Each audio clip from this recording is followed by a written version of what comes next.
Actualité. Quelle est la position de l'UDC en matière de l'affaire du président de la Banque nationale suisse, Philippe Hildebrandt? Alors aujourd'hui, la position du DC par rapport à M. Hildebrandt est plus ou moins claire. Nous souhaitons sa démission car il ne peut pas, en tant que responsable de la BNS, faire des transactions ou du moins demander à sa femme de les faire. La théorie qui conviendra à dire que son épouse a fait ça sans son consentement est pour ma part inconcevable.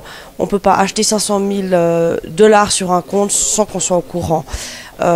Et le fait d'acheter à 2 reprises des dollars, une fois en janvier, une fois en août, après on fixe le taux, M. Hildebrandt fixe le taux à 1,20, puis derrière on revend, c'est clairement, pour ma part, un délit d'initié. L'UDC exige que M.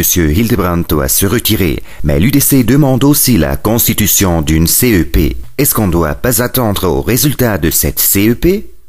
Alors, oui, on peut considérer qu'il doit y avoir une enquête, que les choses doivent être éclaircies. Cela étant, M. Hildebrandt a un devoir moral. Et on voit clairement que toutes les positions prises, notamment par l'Europe à ce sujet, l'Union européenne, qui a dit qu'il y a un cas comme ça, M. Hildebrandt devait se retirer car la position de la Suisse est mise, est affaiblie. M. Hildebrandt dit que c'est un combat politique maintenant. C'est vrai? Alors, évidemment, dans la mesure où c'est l'UDC qui dénonce et qui explique ce qui se passe, on considère toujours que c'est un problème politique.